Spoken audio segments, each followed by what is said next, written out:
Let's talk more about this. We're now joined live by CGTN correspondent Jack Barton, who is in Seoul for us.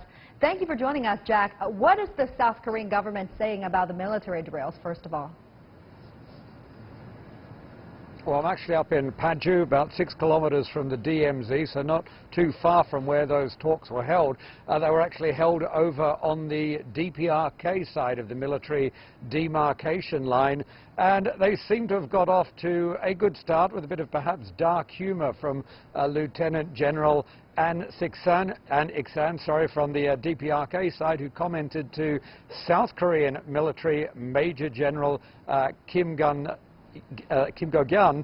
saying that he would be recorded as the first South Korean soldier in uniform to have stepped over that line since the end of the war. But then they went into a marathon session, a meeting that lasted way beyond the expectations. Some thought it might be an hour, but the sun is setting now, and we haven't had official confirmation that it's wrapped up, only that some sort of a document has been signed. So we're still waiting to get the agreements that have been made.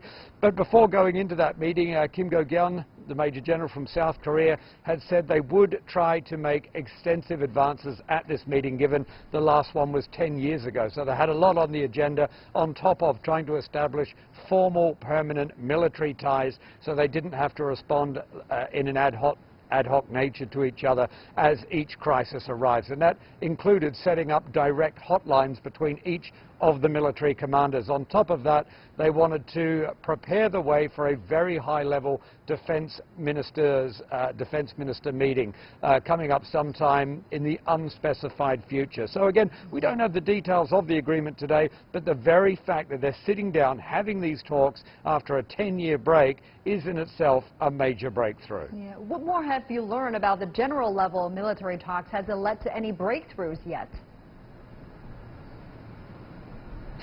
No, that's what I was just talking about there, the general level military talks up at the DMZ. No, as far as we know, no big breakthroughs yet. We're still waiting to hear about that document, to hear what's in it.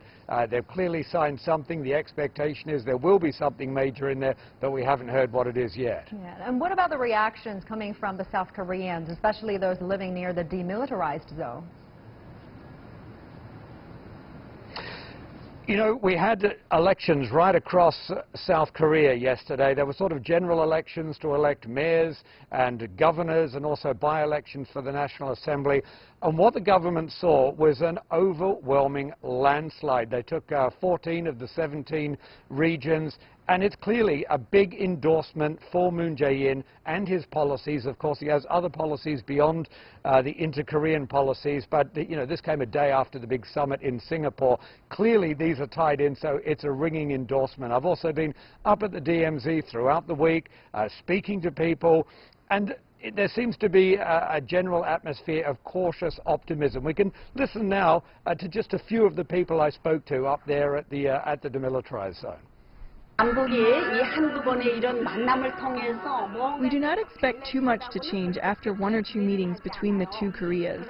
But as the year goes by, it is our only hope that inter-Korean exchanges will continue and the days when guns and knives were aimed at each other will pass. There is a good indication that there are expectations of a favorable direction, but there have been many lies in the past. We older, more conservative people, we have hope, but not high expectations. Again, that sounds like fairly conservative optimism. That was the mood of most people I spoke to. But also there is up there, it has to be said, an absolute real estate frenzy. There is a boom going on at the moment. Prices going up to a ridiculous degree along the DMZ. It's all speculation, it's investment in case all of these talks pay off.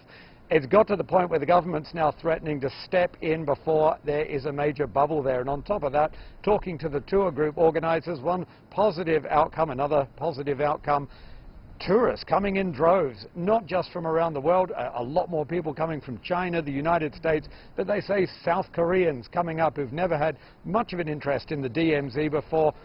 with all of this talks going on, the fact that the DMZ might be gone one of these years, South Koreans really taking a renewed interest in their own country, in these talks, and at this frontline area where the troops of the DPRK and South Korea face off against each other. Thank you very much, Jack Barton, for us in Seoul. Good to talk to you, Jack.